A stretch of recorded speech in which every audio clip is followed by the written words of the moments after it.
Xo'sh, assalomu alaykum. Assalomu alaykum. Yaxshi keldingizmi? Rahmat. Nimaga?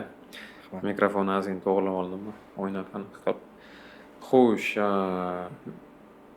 bu podkast emas.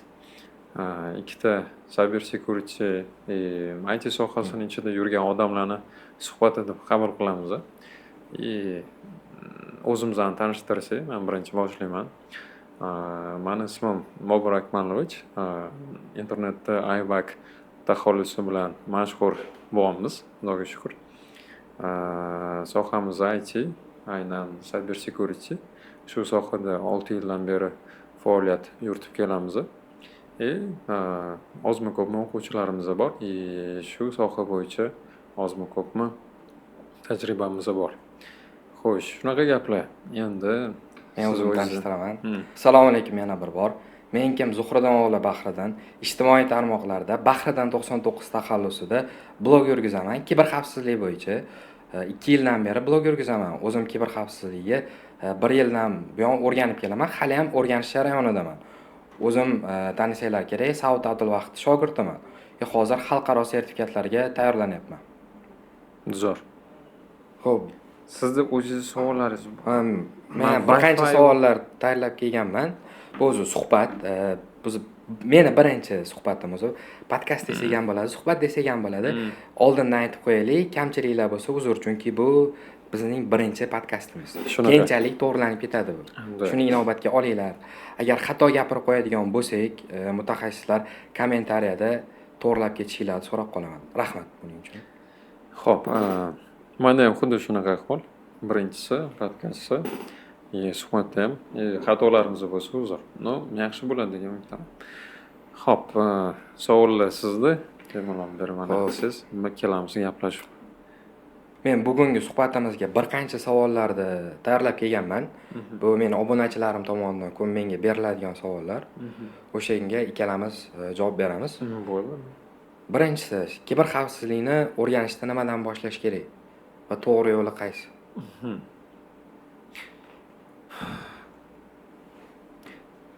Agar umuman odam nol bo'ladigan bo'lsa, IT sohasida, конечно, foundation, ya'ni o'sha kompyuter science, kompyuter savodxonligini sekin oshirish kerak, o'rganib.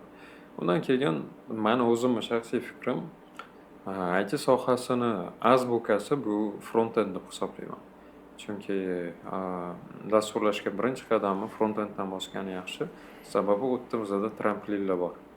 Tramplin, qanaqa tramplin? HTML, CSS degan tramplinlar bor. Bu yerda siz darrov dasturlash tiliga tiqib yuborishmaydi. Birinchi, sekin odamning tiliga yaqin bo'lgan HTML va CSS ga aniq qilishadi. Ko'rsatishadi. Undan keyin sal tushunib olganingizdan keyin dasturlash tiliga o'tib ketsangiz ham bo'ladi. Boshqa anaqalarni, oblashtlarni aytadigan bo'lsak, misol uchun backend deydigan bo'lsak, hali umuman IT-dan sohasi va IT-ni bilmaydigan odam backendni o'rganishni boshlasa, misol uchun darrov dasturlash tiliga o'tishadi. Ya'ni dasturlash tili qanaqaligini bilasiz. Bilaman. Uni tushunish qiyin. Xuddi odamni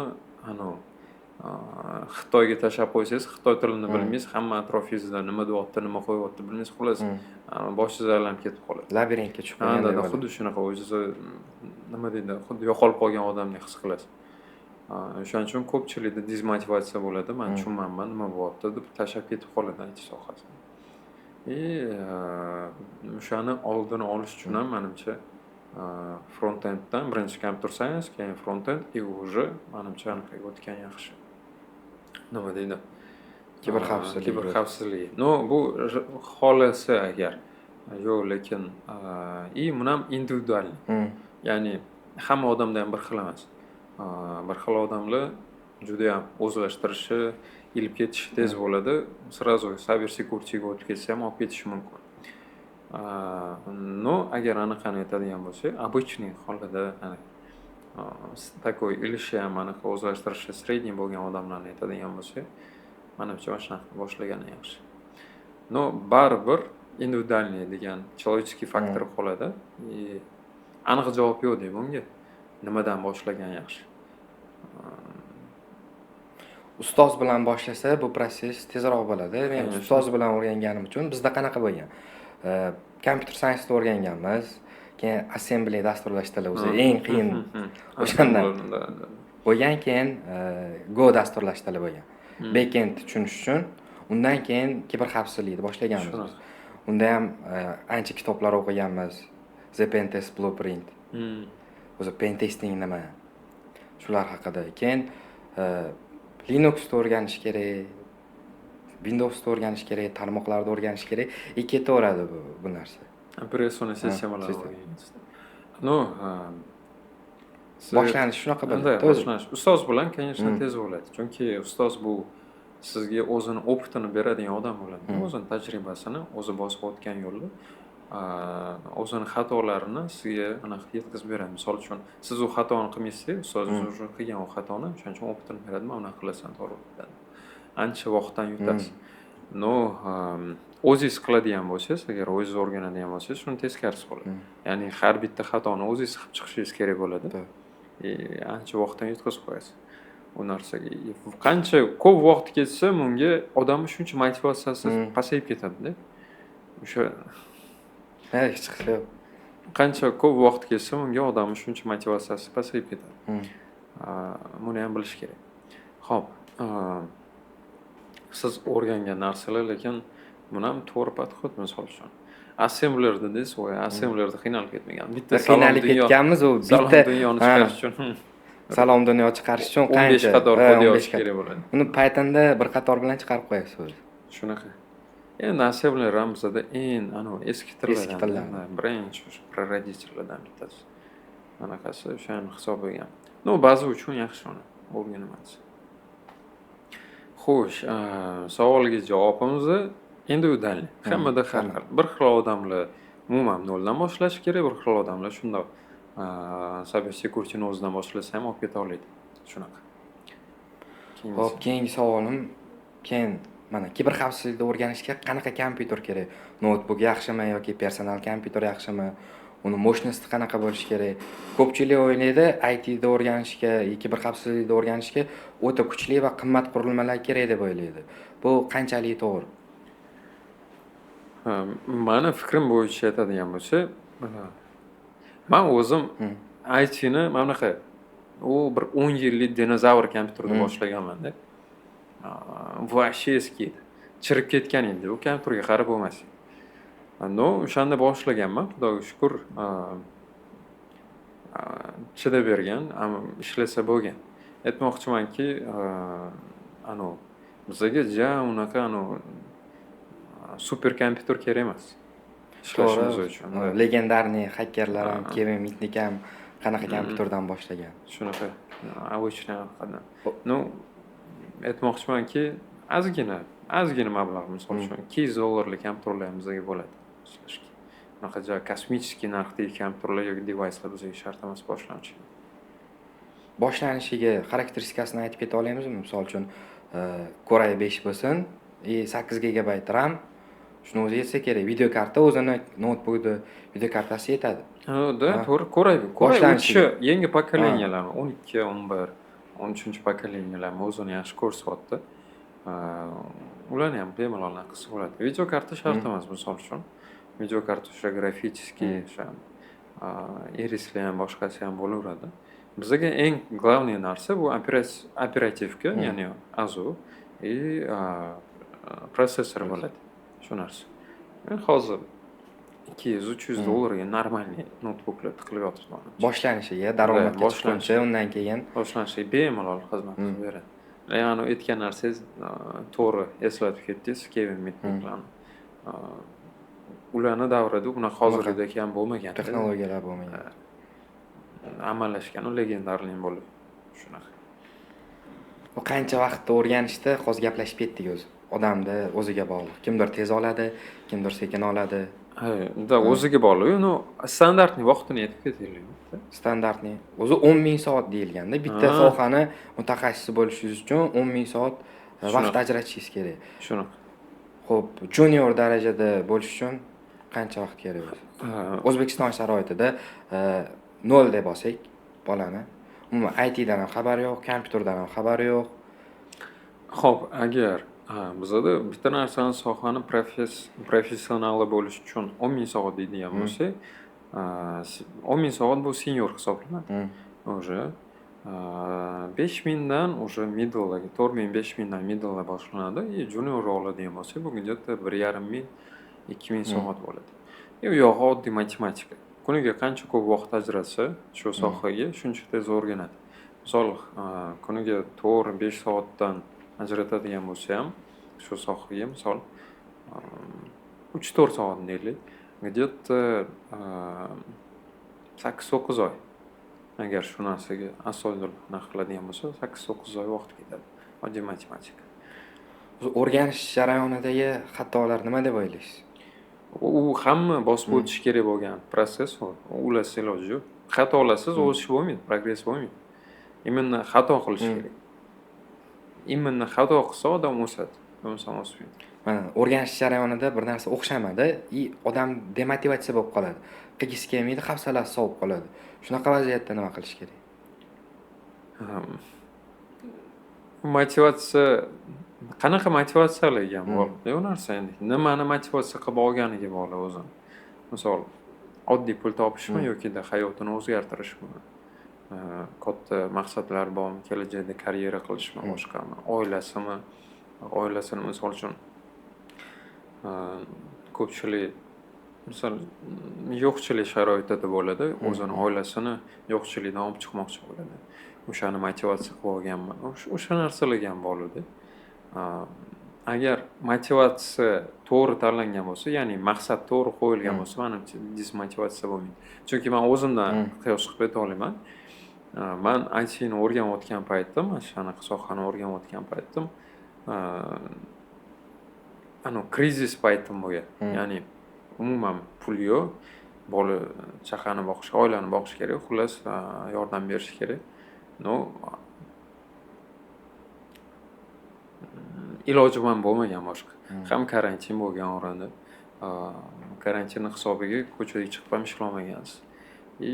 Men 1 yil uyda qamalib o'tirganman. Ertalab soat 8-9 da turardim, kompyuterga o'tirardim. Kechqurun 8-9 da kompyuterga o'chirardim. Faqat dars, faqat o'rganardim. Yotib olib o'rgangan. Конечно, выгорание bo'lgan. Конечно, kuyib qolish bo'lgan. Ya'ni qilgisi kelmay qoladi. Tushunmaysiz. Men oddiy dasturlash tilida, короче, 30 kunmi, 40 kun o'tirganman. Hech nimani tushunmasdan. Umuman hech nimani tushunmagan. O'zingiz o'rganganmisiz self study qilib yo darslar, kurslar sotib olganmisiz? Meni ustozim bo'lgandi. Ustozim bilan o'qiganmiz, o'rganganmiz. Ustozim bilan lekin ko'p o'qimaganman. Где-то 4 oy mana shunga shug'ullanganman. Yo'g'iga aytolman, krizis bo'lgan. Sharoit ko'tarmagan. Xudoga shukr, ustozim yaxshi bo'lganda, полностью anaqani ko'rsatib, yo'l yo'rini ko'rsatib, map qilib berganlar. Mana shundan o'rganasan, mana shundan qilasan deb, dальше shu bo'yicha ketganman, self studyga o'rganib. Juda ko'p vaqt ajratganman, aytaman, kunimning yarmi shu bilan o'tardi faqat. Ertalabdan kechgacha kompyuter tagida o'tirardim. Menda motivatsiya oila bo'lgan. Ya'ni oilani boqish kerak, ahvolni to'g'irlash kerak, uy qurish kerak, etagida. Boshqa ilojim ham bo'lmagan. Shu bilan shunaqa hozirgi darajaga keldi, Xudoga shukr. Sizda qanaqa? Menda ham shu karantin paytida bo'lgan. O'zi ko'pchilik men tanishlarim, atrofimdagilar bu sohaga kirishiga karantin sabab bo'lgan. O'zi aytgandek, hech kim ko'chaga chiqa olmagan, uyda bo'lgan, bizda ham rivojlanib ketgan. Keyin dasturlash, Instagramda reklamalar, YouTube'da dasturlash chiqardi. Keyin dasturlashga qiziqdim, videolarda ko'rib endi bordim, Python backend o'rganganman. Uni o'rgandim, tugatganman. Tugatganimdan keyin endi ish bitirgan juniorlarga ish topish qiyin bilasiz. Shunaqa. Ishga suhbatga borsangiz, sizdan tajriba so'raydi. Xo'p, tajriba bo'lish uchun nima qilish kerak? Ishlash kerak. Bu bilmayman, bir-biriga to'g'ri kelmaydi. Да, замкнутый кругda qanaqadir, nelogично qilingan bu narsa. O'sha narsa bo'lgan. Keyin men o'zim kichkina proyektlar qilganman.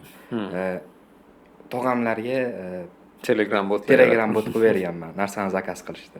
U paytda endi rivojlanmagan. O'zim yurardim magazinlarga. Vositakam bilan borardim. Har bitta magazinchiga kirib, botni telefonni qo'lidan olib, kirib, tushuntirib berib chiqardim. Keyin hamma magazinga bir kun chiqib bo'ldimi, ertasi kuni menga telefon qilishyapti. Mahsulot tugadi, olib kelib berdi.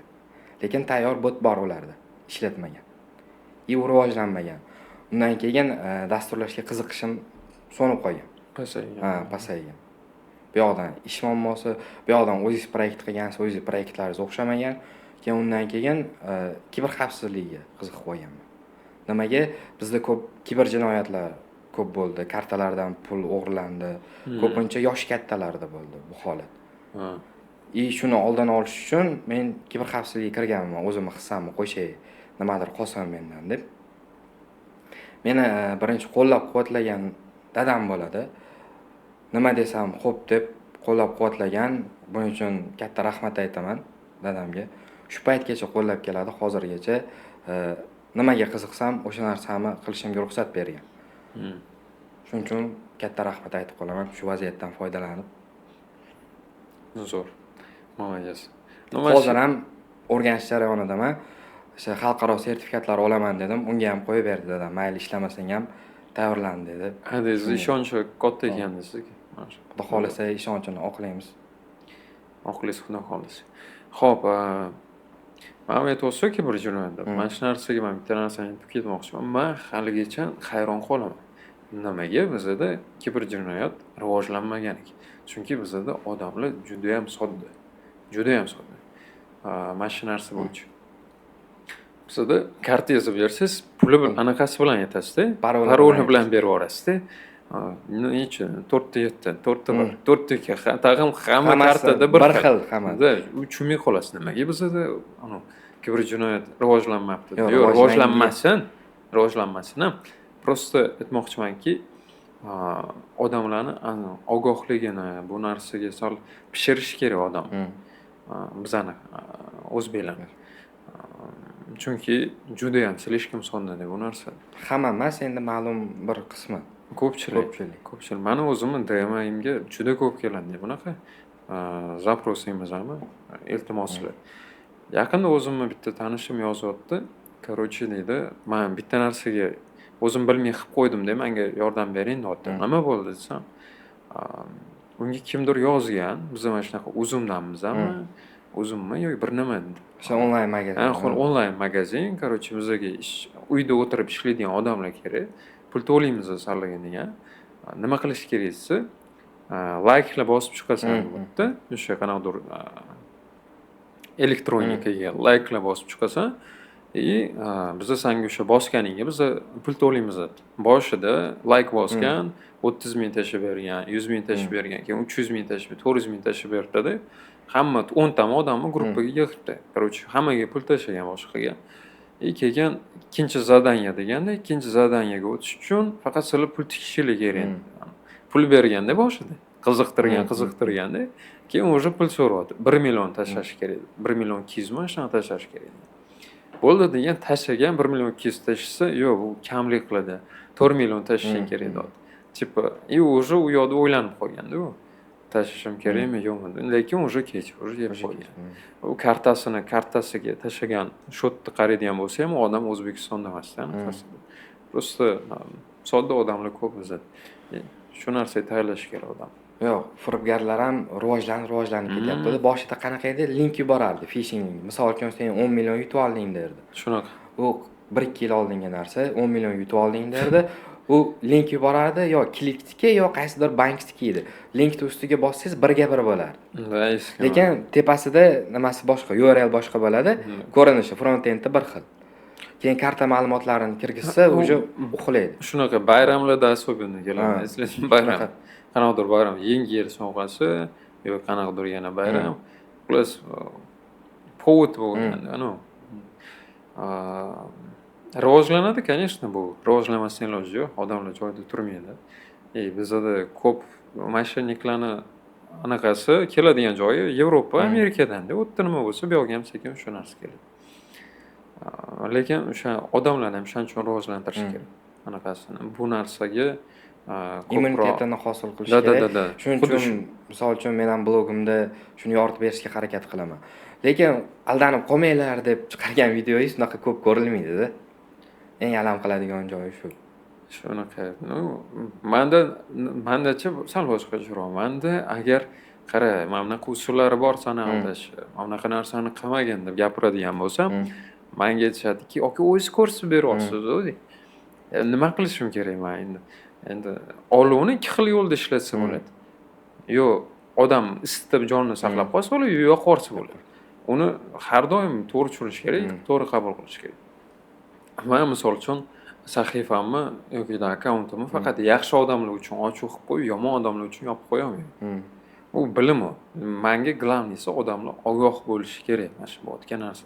Ogoh bo'lsa, u mana bunaqa mashinalarni ko'payganidan to'q yo'q, foyda yo'q. U hech nima qila olmaydi agar hamma odam ogoh bo'ladigan bo'lsa. Lekin qilmaydigan bo'lsam, odam ogohli bo'lmaydigan bo'lsa, bittadan mashina ekan millionlab odam aldab ketaveradi. Shu narsani to'g'ri tushunish kerak, to'g'ri qabul qilish kerak. Shu. Bizda eng ko'p kiberhujumlar bo'layotgani Telegramdan yuborishadi, link yuboradi, miptamiz deydi, keyin APK fayllar ko'p yuboradi.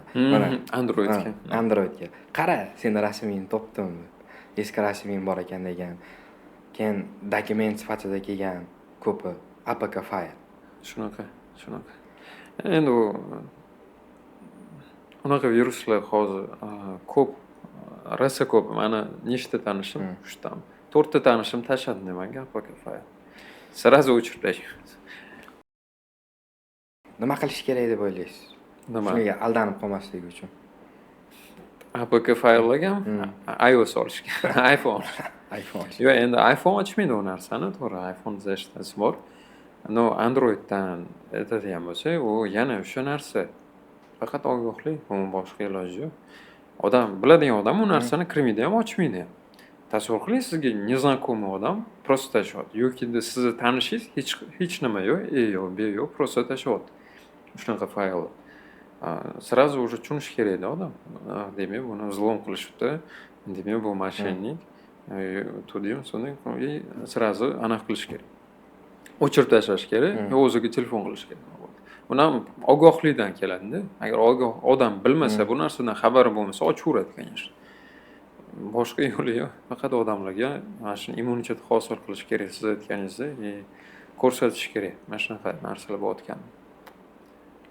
To'g'ri. Keyin 78 lik nomerdan telefon bo'ldi. Bitta telefon qilgandan pullarim yechib oldi degan xabarlar tarqadi. Ko'rdingizmi o'shani? Bu texnik jihatdan bitta qo'ng'iroq bilan uni iloji yo'q. Meni fikrim bo'yicha phishing qilgan bo'lishi mumkin. Shunaqa. Nimadir aytmaganda, orada. Texnik jihatdan hech qanaqasiga iloji yo'q narsa. Bitta qo'ng'iroq bilan texnik bu kartasidagi pulni yoki nomiga kredit olib tasha olmaydi, to'g'ri? Ololmaydi. Endi o'zi ma'lumotlarini bermasa, просто telefonda gaplash, bu narsaning iloji yo'q. O'zi beradi. O'zi berish kerak, по-любому, bu narsaning iloji yo'q. Boshqacha yo'llari ham, misol uchun Telegramdan qilaman, kamerani yoqing, yuzingizni rasmga oladi. U narsalar ham bor. U просто telefonda gaplashilmaydi. Unda ko'proq narsa ishlatilgan. Bu yerda просто social engineering qilib odamni anaqasini olishgan, o'sha gapirtirishgan ma'lumotlarni olganda keyin o'sha qilgan. U просто telefonda gaplashib turib, kartasidan pul uxlash, unaqa narsalar nerealniy narsa. Hozircha iloji yo'q. Keyinchalik shunday. Hamma narsa rivojlanyapti. Sun'iy intellekt ham rivojlanyapti. Keling shu sun'iy intellekt haqida gaplashsak.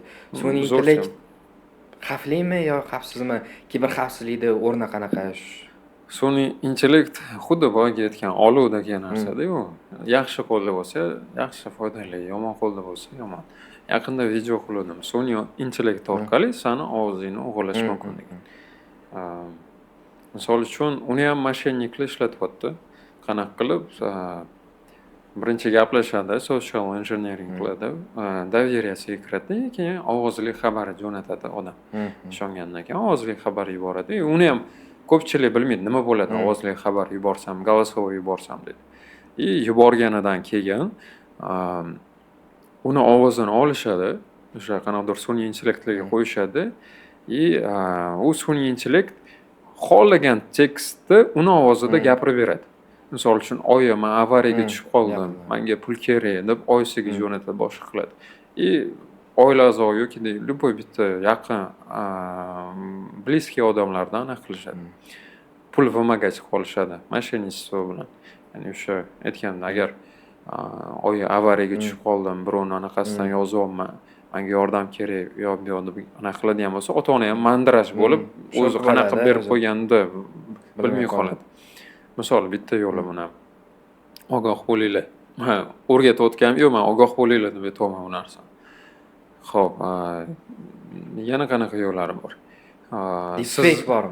Ha, deepfake da yuzingizni o'g'irlab oladi. Yuzingizni. Mana ijtimoiy tarmoqlardagi rasmlaringiz orqali o'xshatib, plus sizni ovozingizni ham qo'shib yuborsa bo'ladi.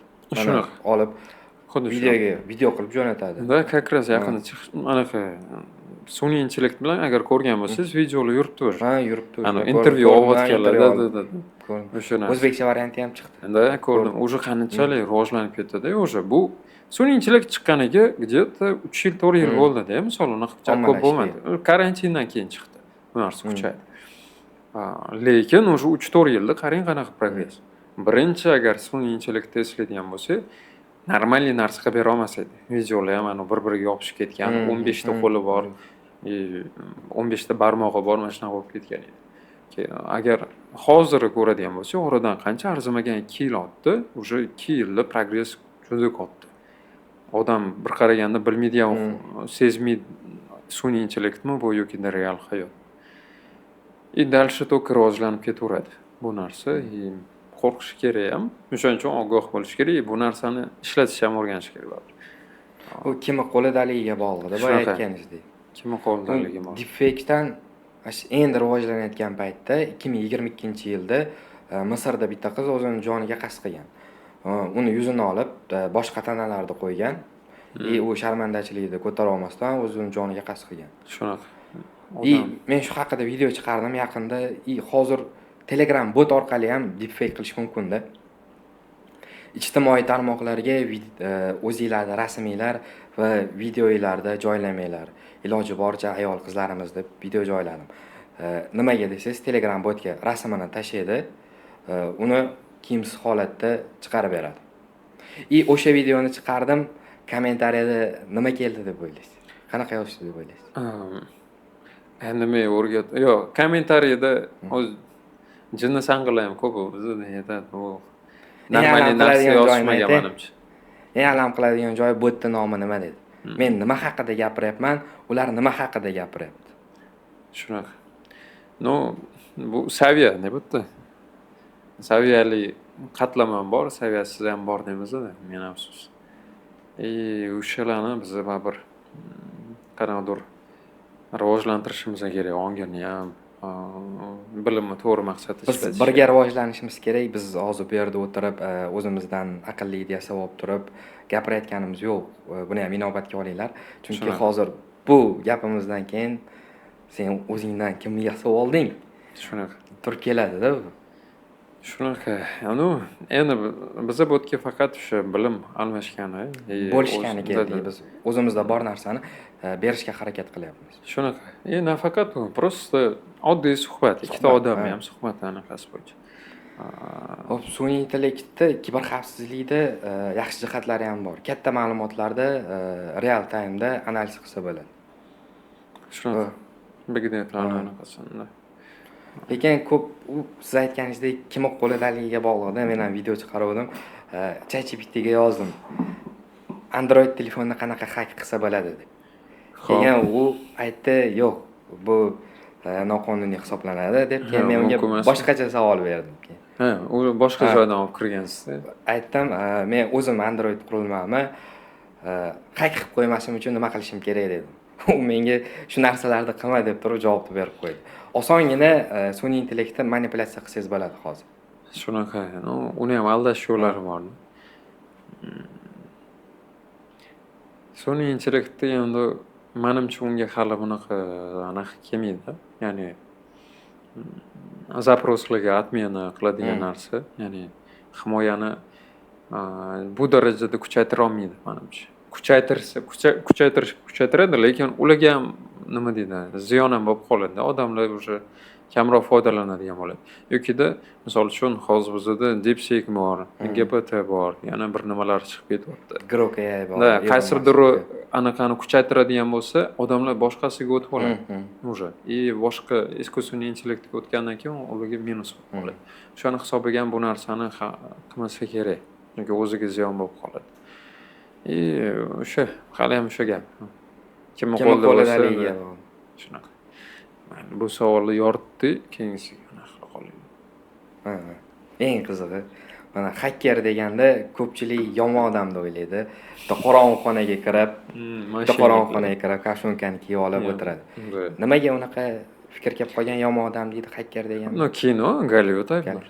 Bizda Gollivudda hakerlarni yaxshi deb ko'rishmagan. Ko'rsatgani ham bo'lgan. Uni обычно bizda hakerlar uyushayotganingizdek qorong'u xonada o'tirib, kapshonkani kiyib, kompyuterda kod yozib, odamlarni shotadan pul uxlatib, shunaqa ish bilan qiladigan, yuradigan odamlar. Bor unaqalar ham, yo'q emas. Ularni ham turi bor endi. Black hat hacker, qora shapkali, oq shapkali, shunaqa. Grey hat bor. Kumush, seriya anaqasi. 3 xil turga bo'linadi hakerlar. Shu oq shapka, qora shapka, grey shapka bizda.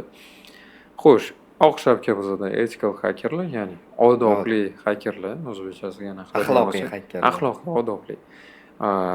Oddiy hakerlar bu qora hakerlar, qora shapkalar. Seriyalar bor o'zida, o'sha kumush rang deymiz ham. Ular bizda kul rang. Ular bizda o'rtada yuradi. Na u yo'li, na bu yo'li. Sal qolsa yaxshi bo'lgan, sal qolsa yomon. U meni fikrim aytaydi shu bo'yicha. Grey hat hakerlarga misol uchun o'rtada turadi, oq tarafdan foyda yaxshiroq bo'lsa, sekin oq shapkasini kiyib oladi. Agar qora tarafdan bo'lsa, sekin qora shapkasini kiyib oladi. Biz ikkalamiz ham qora shapka kiyib olganmiz, bu biz qora hacker degan emas.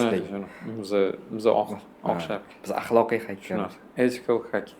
Orqada bor u yozilgan futbolka. Shunaqa narsa. Endi odamlarning tushunchasi kinolarga bog'lanib qolgan ko'pini. Shu kinolar orqali shunaqa deb o'ylashadi. Xalat savollar ham ko'p berishadi agar bilsangiz. Direct ochsam, NASAni biz olmaymanmi? Nimadir biz olmaymanmi? Pentagonni buzib bering. Shunaqa.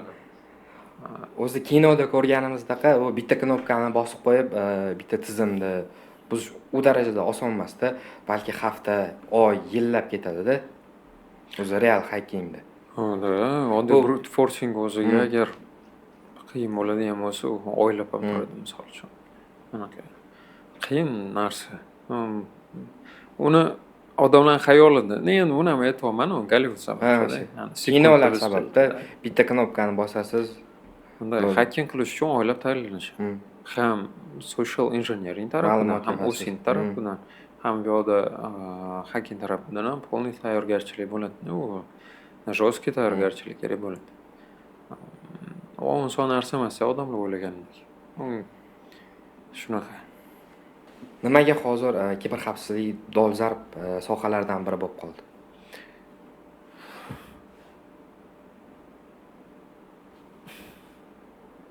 Dolzarb deb siz eng anaqa ko'p bo'lgan deysiz, to'g'rimi? Ko'p talab bor degan. Talab ko'p bo'lgan. Birinchidan qiyinroq cyber security, chunki misol oddiy front-endda, back-endda aytadigan bo'lsangiz, siz bitta узкий направление bo'lishi kerak. Sizda o'sha bo'yicha ketasiz. Misol front-endmi? Front-end anaqasi bo'yicha, sayt qurish bo'yicha. Back-endmi? Server taraf anaqasi bo'yicha. Bizning sohada siz общий hamma narsani bilishingiz kerak-da. Siz SQLni ham bilishingiz kerak, siz adminlikni ham, tarmoq qanaqa ishlaydi, server tarafi bilishingiz kerak, sayt qanaqa qurilganini bilishingiz kerak. Xullas hamma narsadan bilishingiz kerak, hamma narsadan xabaringiz bo'lishi kerak. Bu narsa qiyin. Qiyin bo'lgani uchun ham ko'pchilik anaqa qilolmaydi. Bu sohaga kirolmaydi. Misol, o'zida ishonchi bo'lmashi mumkin yoki ozgina qiyinchilik bo'lgandan keyin tashlab ketib qolishi mumkin. O'shani hisobiga ham kamroq chiqadi. Lekin bu yoqda bizda kiberjinoyat rivojlangan sari bu yoqda ethical hackerlarga, ya'ni o'sha kiberjinoyatdan himoya qiladigan odamlarga ko'proq talab bo'ladi. Talab oshaveradi. Ko'ros texnologiyalar rivojlanyapti, hakkerlar rivojlanyapti. Ethical hackerlarga ham talab oshyapti. O'shani hisobiga. Keyin hamma narsa onlayn bo'lib ketdi-da hozir. Pullarni o'tkazish. Особенно o'sha karantindan keyin. Karantindan keyin. Onlayn narsa kuchayib ketdi bizda.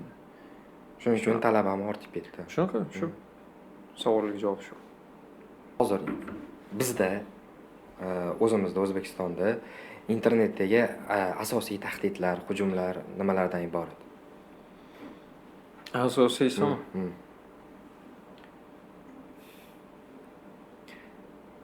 Man hozir qo'rqayotgan narsam sniffing, anquar phishing degan narsalar bor. O'shalar narsalardan qo'rqaman. Chunki bizda odamlar tekshirmaydi ham. Shuna bankomatga boradi, kartasini tiqadi. Hammasini kodi yo 4 yo 4 7, 4 8 yetakdalik ketgan. O'sha bitta o'sha sniffing orqali ham qancha pullarni. Shuni to'liqroq tushuntirib berib ketsak, mutaxassis bo'lmagan oddiy odamlarga. Xo'p, tushunarli. Sniffing bu bankomatlarga, pul yechadigan joylarga maxsus bitta uskuna o'rnatiladi. Unga siz kartangizni tiqqaningizda, sizni kartangizni skaner qiladi. Yozib oladi dannilarni, raqamlarni yetakdalik yozib oladi. Siz kartangizni olasiz, pulingizni olib chiqib ketasiz, lekin u dannilar o'tda qolib ketadi u narsada. Uni sniffer keladi, ya'ni o'sha sniffingni yaratgan, sniffing qilgan odam keladi, oladi uni, sizni karta raqamlari, sizni karta dannilaringiz hammasi klon qiladi. Bo'ldi, shu bilan sizni kartangizdan pulingizni yechib uxlatib ketaveradi. Bir kunda nechta odam misol uchun yechadi kartadan pulini? 200, 300, 400 ta odam yechsa kerak, agar undan ko'p bo'lmasa. Tasavvur qiling, agar hamma odam pulini uxlatib ketsa shunaqa qilib. Nechta bankomat bor bizda? 10 ta bankomatga o'rnatadigan bo'lsa ham, undan so'rasam xullas joz ketyapman bo'ladi bu narsa. Bizda yana o'sha aytgan narsam, odamlar sodda tekshirmaydi, qaramaydi nimani qiladi. Shunga e'tibor berish kerak. Eng katta xavfi hozircha men shu deb hisoblayman. O'sha Telegram mamlaqa moshenniklardan sal уже odamlar ozgina bo'lsa ham ko'zi pishdi. Bu narsani ozgina bo'lsa ham уже bilyapti-yu, no bu narsaga уже hali bilmaydi umuman. Men shu narsa to'g'risida istoriyamga qo'ydim ham, video ham oldim, lekin menga hamma odam men bilmas ekanmiz bunaqa narsani yaxshi aytdingiz deyapti. Realni hali hech kim, ko'p odam bilmaydi bizda. O'tgan yili chiqardim men ham bu haqida. Bizda yo'q narsa, Amerikadagi narsani olib turib sen chiqaryapsanmi deb kommentariy yozdi-da, ularga bilmadim, tushuntira olmadim men. Bizga kelishi nima? Shokak keladi. O'sha yerdan keladi hamma narsa. Xo'p, unga aldanib qolmaslik uchun qanday aniqlaydi? U qo'yilganmi bankomatga? Endi tekshiradi, titkilab ko'radi, tortib ko'radi. U do'ppayib qolgan bo'ladi yoki-da kartangizni tiqadigan joyingizga bunda o'zi qaytib tortib olish uchun uni ip qilib qo'ygan bo'ladimi yoki-da nimadir tiqib qo'ygan bo'ladi. O'sha narsa. E'tiborliroq bo'lish kerak. Bo'ldi. Shu narsa. Tushunarli. Xo'p, bizga keyingi savol hammaga qiziq deb o'ylayman. Pul kiberxavfsizlikda qancha daromad topsa bo'ladi? O'zbekiston sharoitida va jahon bozorida. Va qanaqa ishlar orqali? Xo'p, ethical hackerlarning o'zi ikki xil pul topadigan yo'li bor. Aslında bu bug bounty, BB yoki-da kompaniyalarda ethical hacker bo'lib ishlash oddiy anaqasi. Bizda hacker one, shunga o'xshagan har xil bizda platformalar bor. Birja deymiz, nima xullas. U yoqqa kirib, biz bug bounty bo'yicha zakaz olsak bo'ladi. Bug bounty nima tushuntiraman? Bug bounty bu hackerlarga tushadigan zakaz. Ya'ni har xil bizda saytlar, kompaniyalar o'zini produktlarini, o'zini saytlarini test qilish kerak bo'ladi. Test qilish uchun hackerlarni yollashadi. Misol uchun banklar yollaydi yoki boshqa katta kompaniyalar yollaydi, aytadi, mana saytim, mana produktim, mana shuni test qilib berganda aybini topib bergan, xatosini topib bergan, pul beraman deydi. U xatoni kritiskiy low medium anaqasiga qarab ko'proq pul to'lanadi, topganiga qarab. Bug bounty'da shunaqa ishlanadi. Bizda $2 million gacha, hozir HackerOne'da eng katta ko'rganim $2 million gacha zakazlar bor. Maksimal, kritiskiy.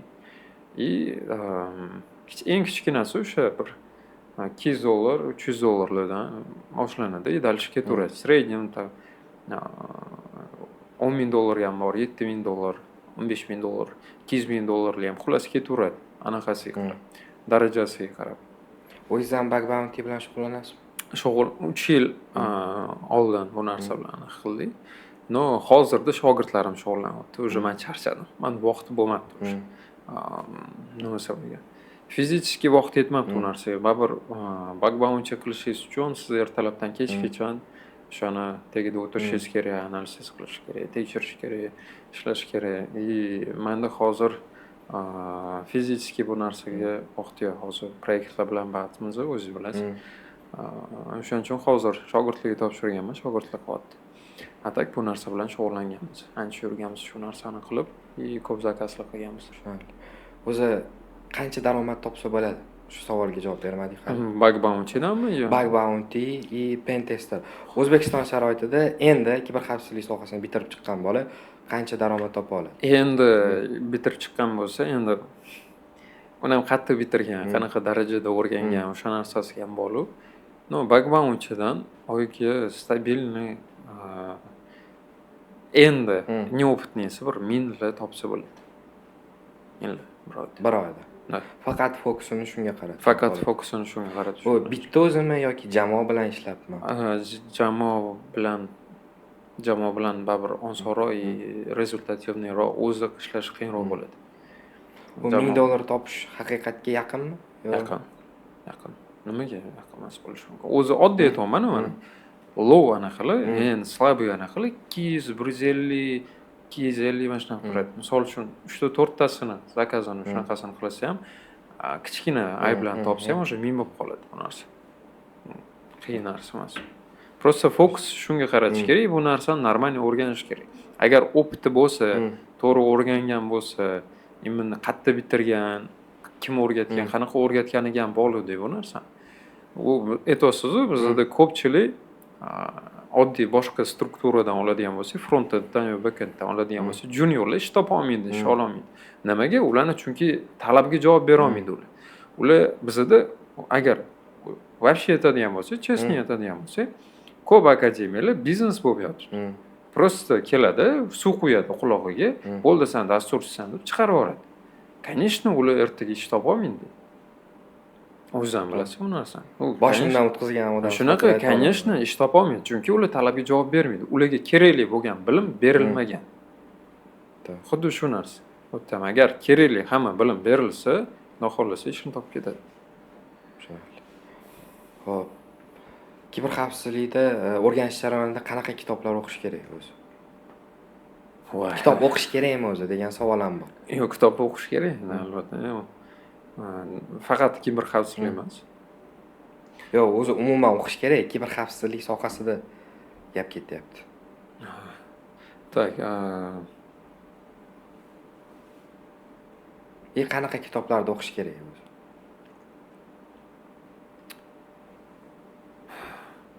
Menda Black Hat Python bor. Yaxshi kitob, misol uchun. Keyin Hacking искусство эксплуатации degan kitob bor. Uni ham misol uchun menga yoqqan. Unda lekin доскональный, tarixdan olib keladi-da u. Noldan, o'zi qachon paydo bo'lgan xakerlar. Kimlarni xaker deyishgan birinchisi, hozirgacha. Yaxshi kitob, misol uchun men mana shu ikkita kitobni maslahat bera olaman. Endi hacking to'g'risida ham misol uchun kitoblar ko'p aytadigan bo'lsa, o'zingiz qanaqa kitoblarni tavsiya qilasiz? O'zim o'qigan top 3 ta, men uchun top 3 kitob tavsiya qilaman. Birinchisi The Pen Tester Blueprint. Bunda sodda tilda pen testingni tushuntirib berilgan. To'liq. Ikkinchisi Privacy Regulation Cyber Security. Unda GDPR haqida ma'lumotlar berilgan. Jahon cyber security bo'yicha qonun-qoidalar to'liq tushuntirib berilgan. Shunaqa. Uchinchisi nomi yoqmaydi, lekin o'zi yoqadi. Cyber Security Bibliya. Shu. No, zo'r, effektivniy kitoblar anaqasi, o'qisangiz, o'rgansangiz ko'p narsani tushuntirilgan. Xo'p, bizda oxirgi savol bor. Shaxsiy ma'lumotlarni onlayn qanaqa himoya qilish kerak? Qanaqa darajada shaxsiy ma'lumotlarga e'tibor berish kerak? Men o'zim blogimda ko'p aytaman-da. Shaxsiy ma'lumotlaringizga e'tibor beringlar, himoya qilinglar deyman. Qanaqa menga savol berishadi ular? Shunaqa deganimdan keyin nima deyishadi? Siz fikringiz qanaqa? shaxsiy ma'lumotlaringlarni qanaqa himoya qilish to'g'risida Men aytaman, so'raysizmi? shaxsiy ma'lumotinglarni himoya qilinglar deymanda, har doim aytaman. Xo'p. E'tibor beringlar deyman. Ular menga meni shaxsiy ma'lumotlarim kimga kerak deydi. U короче, o'zing sen kimsanki, seni ma'lumotlaring kimga kerak? Bunaqa gapni o'zini qadrini bilmaydigan odamlar aytadi. Shunaqa. 2000 yaqinda bo'ldi mana shu narsa. 2022-yilmidi, 2021midi? Xullas, Facebookda nechadir millionta odamni akkauntlari buzilgan, akkauntlardan keyin hamma anaqalar tarqab ketgan. Ya'ni big data deymiz biz bu narsani. Big data nimaligini bilasiz. Ya'ni har bitta user, har bitta pользователь to'g'risida ma'lumot yig'ishadi, big data qilishadi, o'sha big data qora bozorga chiqib ketgan. Sotishgan uni millionlab. Qaranglar, ko'pchilikda sal noto'g'ri tushuncha bor. Men oddiy odamman. Mani informatsiya, mani ma'lumotlarim kimga kerak degan savol bo'lib qoladi. Shu narsani aytmoqchiman. Siz hozir shunaqa zamonda yashayapsizki, informatsiya bu pul turadi. Siz informatsiya hisoblanasiz. So'zsetda bo'lasizmi, qanaqadir saytda bo'lasizmi yoki boshqa joydami, siz informatsiyasiz va sizning ma'lumotlaringiz pul turadi. O'shaning uchun o'zingizga ehtiyot bo'ling. Farqi yo'q, siz oddiy odam bo'lasizmi yoki boshqami. Просто siz storingizda informatsiya bormi? Siz potensialniy qanaqadir insonmisiz? Siz storingizda informatsiya pul turadi va sizning informatsiyalaringizni qora bozorda sotilishining imkoniyati juda ham katta bo'ladi. Shuning uchun o'zingizga ehtiyot bo'ling. Shunaqa. Men ham shuni qo'shilaman shu fikrlaringizga. E'tiborli bo'linglar. Shu. Xo'p. Keyin siz blogingizni nimaga Aybak deb nomlagansiz? Futbolkangizda ham boydan beri e'tibor berdim, so'rashga xijolat bo'layotgandim. Aybak turist. O'zi xato. Shunaqa. Aybak turist degani u xato degani. O'zingiz ham bilasiz. Men xatoman degani. Turist bu mavjud bo'lmagan xato hisoblanadi. Ya'ni mavjud bo'lmagan saytga yoki boshqa stranitsaga kiradigan bo'lsangiz, sizga turist xatoni chiqarib beradi. Biz maksimalniy harakat qilganman, menga to'g'ri keladigan narsa bo'lishganda. Men IT sohasiga kirishdan oldin 7 uxlab tushimga ham kirmaganda bu narsa bo'lib, bu sohada bo'lib ketishim. Как баг bo'lgan.